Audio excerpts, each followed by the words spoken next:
तो दोस्तों आज हम फिर से आपके लिए लेकर आए हैं देश दुनिया की सभी ताजा बड़ी खबरें। फटाफट एक एक कर विस्तार से आज आपको बताएंगे, तो वीडियो को अंत तक जरूर देखें। दोस्तों वीडियो बनाने में हमें काफी मेहनत लगी है, तो वीडियो को दिल से लाइक कर दें। या दोस्तों पहली खबर में आपको बता दें कि पैगंबर मोहम्मद साहब पर विवादित टिप्पणी करने वाले बीजेपी विधायक टी राजा सिंह को पीटने का कांग्रेस पार्टी ने तेलंगाना में किया ऐलान। कांग्रेस बोली टी राजा सिंह जहां पर भी दिखे मुसलमान उसे पीटने, बाकी सब कांग्रेस पार्टी देख लेगी, भाजपा को झटका। वहीं आपको बताएंगे दोस्तों की बिल्किस बानो को दोषियों को बीजेपी के पूर्व सीएम शांता कुमार ने फांसी देने की मोदी सरकार से की मांग, बोले मेरा शर्म सर से झुक गया। वहीं आपको बताएंगे दोस्तों की तोमर राजा ने कोर्ट में कुतुब मीनार पर ठोका दावा, मोदी सरकार बोली 150 साल से आप सो रहे थे। वहीं आपको बताएंगे दोस्तों की पैगंबर मोहम्मद साहब पर विवादित टिप्पणी करने वाली नुपुर शर्मा के समर्थन में आए राज ठाकरे किया बड़ा ऐलान। वहीं आपको बताएंगे दोस्तों की बिल्किस बानो के 11 आरोपियों को सजा सुनाने वाले रिटायर्ड जज बोले रिहा हुए दोषियों का सम्मान करना गलत, इन्हें हो जेल। वहीं आपको बताएंगे दोस्तों की सीएम नीतीश कुमार पर हिंदू भावनाओं को आहत करने का आरोप, 6 अन्य के खिलाफ कोर्ट में याचिका। तो दोस्तों सभी खबरों को आपको एक एक कर बताने वाले हैं। वीडियो को लाइक कर चैनल को सब्सक्राइब कर दें और हमें कमेंट करके बताएं कि आपके जिले किस राज्य से हमारी खबरों को देख रहे हैं। इसी बीच पर तो दोस्तों अगली खबर की ओर, तो पैगंबर मोहम्मद साहब पर विवादित टिप्पणी करके बुरी तरह से फंसे राजा सिंह, कांग्रेस पार्टी ने तेलंगाना में राजा सिंह को पीटने का किया ऐलान। जो दोस्तों आपको बता दें ये बड़ी खबर सामने निकल कर आई दोस्तों की तेलंगाना में बीजेपी से निलंबित किए गए विधायक टी राजा सिंह के बयान को लेकर बवाल थमने का नाम नहीं ले रहा है। पैगंबर मोहम्मद के खिलाफ दिए गए बयान को लेकर मुस्लिम समाज में राजा सिंह के खिलाफ जबरदस्त गुस्सा है। वहीं आपको बता दें कि तेलंगाना में कांग्रेस पार्टी के नेता फिरोज खान ने इस पूरे मामले को लेकर बड़ा बयान दिया है। उन्होंने कहा है कि मैं तेलंगाना के हर मुसलमान से कहना चाहूंगा कि अगर टी राजा सिंह कहीं पर भी हैदराबाद में या पूरे तेलंगाना में दिखे तो उसे बुरी तरह से पीटना है। फिरोज खान ने एक वीडियो रिलीज कर कहा है कि मैं अपने मुस्लिम भाइयों से यह अपील करना चाहता हूं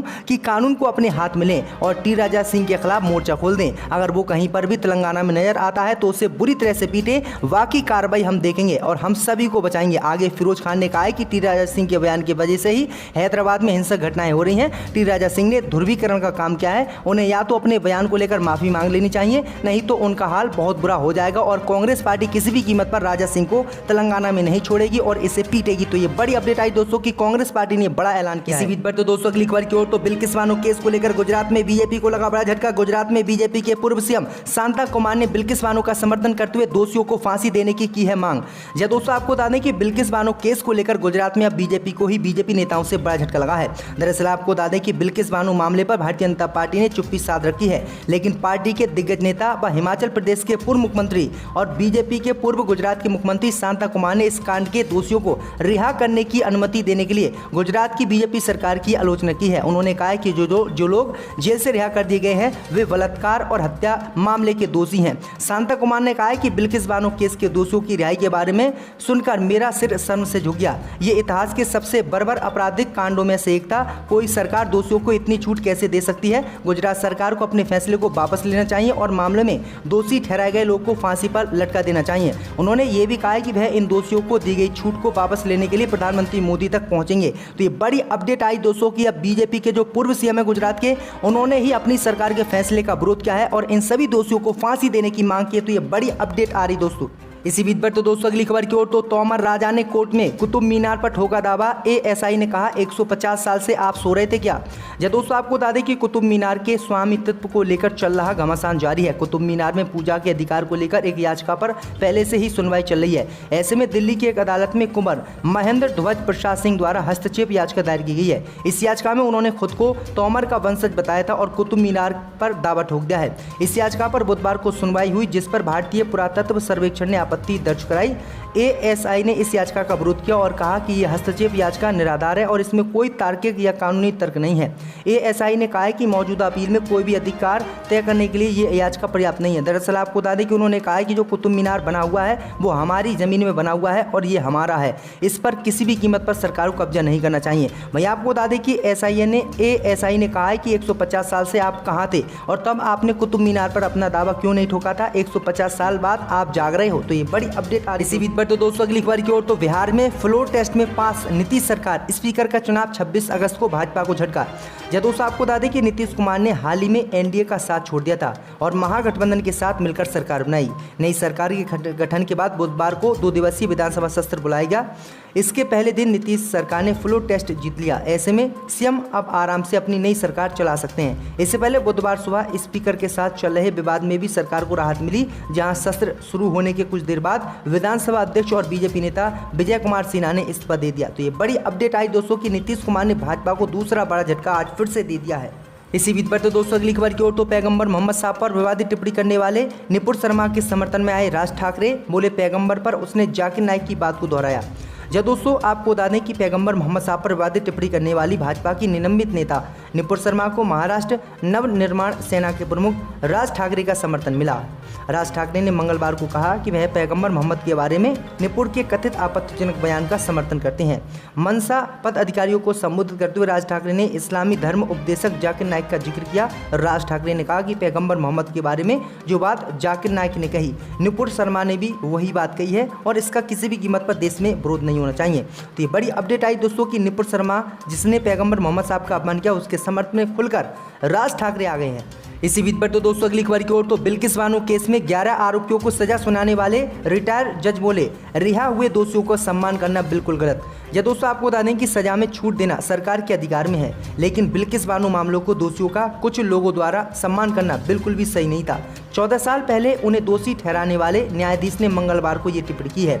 2002 के दंगों के दौरान बिल्किस बानो के सामूहिक दुष्कर्म और उसके परिवार के सदस्यों की हत्या के लिए उम्र कैद की सजा काट रहे 11 दोषियों को रिहा करने के गुजरात सरकार के फैसले ने नाराजगी पैदा की। इनकी रिहाई पर स्थानीय नेताओं द्वारा अभिनंदन किया गया। इस पर ही जो उस समय के जस्टिस थे जिन्होंने इनको आरोपी बनाया और उम्र कैद की सजा सुनाई, आज उन्हीं जजों ने बयान दिया। उन्होंने कहा कि जो दोषी रिहा किए गए हैं वो बिल्कुल गलत रिहा किए गए हैं और हमारे फैसले का गलत उपयोग गुजरात सरकार ने किया। तो ये बड़ी अपडेट आई दोस्तों कि जिस जज ने सजा दी वो ही इस फैसले के खिलाफ है।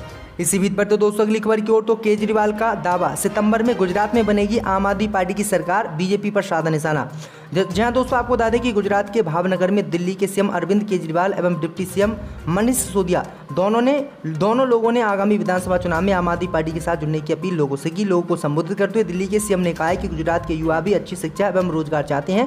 केजरीवाल ने लोगों से आपसे जुड़कर नया गुजरात बनाने की अपील की। दिल्ली के सीएम ने कहा है कि आम आदमी पार्टी की सरकार बनने पर राज्य में जो भी सुविधाएं बंद हुई हैं उन्हें दोबारा चलाया जाएगा। भारतीय जनता पार्टी पर निशाना साधते हुए केजरीवाल ने कहा कि जो सरकार परीक्षा नहीं करा सकती वह राज्य कैसे चलाएगी, राज्य चलाना उनके बस की बात नहीं है। एक हाल में लोगों को संबोधित करते हुए केजरीवाल ने कहा कि दिसंबर महीने में राज्य में उनकी पार्टी की सरकार बनेगी। तो ये बड़ी अपडेट आ रही दोस्तों, जिससे बीजेपी की लगातार टेंशन बढ़ती जा रही है। इसी बीच पर तो दोस्तों अगली खबर की ओर तो सीएम नीतीश कुमार पर हिंदू भावनाओं को आहत करने का आरोप, 6 अन्य के खिलाफ कोर्ट में याचिका। जब दोस्तों आपको बता दें कि बिहार के मुख्यमंत्री नीतीश कुमार और 6 अन्य के खिलाफ मुजफ्फरपुर की निचली अदालत में कथित रूप से हिंदू समुदाय की भावनाओं को ठेस पहुंचाने के आरोप में एक याचिका दायर की गई है। याचिकाकर्ता के वकील रविंद्र सिंह ने कहा कि मामला गया के विष्णुपद मंदिर विवाद से जुड़ा है, जिसमें मुख्यमंत्री नीतीश कुमार अपने मुस्लिम कैबिनेट मंत्री मोहम्मद इजराइल मंसूरी को गैर हिंदुओं के प्रवेश पर रोक के बावजूद मंदिर के अंदर ले गए थे। मामले में नीतीश कुमार के अलावा मंसूरी, एसएसपी जिलाधिकारी और गया के एसडीओ समेत 6 और लोगों को नामजद किया गया है। वकील ने कहा है कि मेरे मुवक्किल आचार्य चंद्र किशोर परासर ने हिंदू समुदाय की भावनाओं को आहत करने के लिए नीतीश कुमार और 6 अन्य के खिलाफ याचिका दायर की है। मंदिर प्रशासन ने स्पष्ट रूप से उल्लेख किया कि गैर हिंदू लोगों को अंदर जाने की अनुमति नहीं है, फिर भी नीतीश कुमार एक मुस्लिम मंत्री को विष्णुपद मंदिर के अंदर ले गए। मामले की सुनवाई 2 सितंबर को होनी है। इसी बीच पर तो दोस्तों अगली खबर की ओर तो नितिन गडकरी को बीजेपी संसदीय बोर्ड से हटाने में आरएसएस की थी सहमति। जहां दोस्तों आपको बता दें कि भारतीय जनता पार्टी ने अपने कद्दावर नेता और नरेंद्र मोदी कैबिनेट में परिवहन मंत्री नितिन गडकरी को पार्टी के संसदीय बोर्ड से हटाने का आश्चर्यजनक फैसला कर लोगों को चौंका दिया था। हालांकि कहा जा रहा है कि इस निर्णय में आरएसएस नेतृत्व की सहमति थी और आरएसएस ने ही इनको हटाया है। बीजेपी और संघ दोनों ही गडकरी के हालिया बयानों और टिप्पणी करने की प्रवृत्ति से नाराज थे।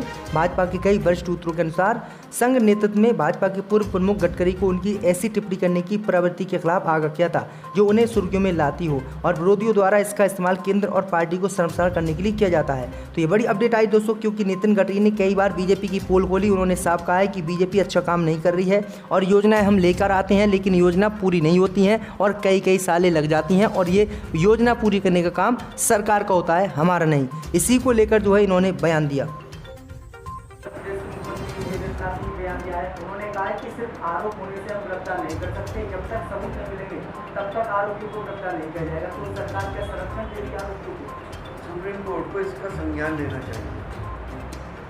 आज हिंदुस्तान की जनता सिर्फ सुप्रीम कोर्ट के ऊपर ही भरोसा करता है। सुप्रीम कोर्ट सख्त एक्शन ले और सुप्रीम कोर्ट के पास ये पावर है कि वो किसी को भी पूछताछ करने के बाद जेल भेज सकता है। स्वतः संज्ञान लेके अपने ऑर्डर पास करें। अगर सरकारें, उत्तर प्रदेश सरकार सुप्रीम कोर्ट को कोऑपरेट नहीं करती है तो राज्यपाल के जरिए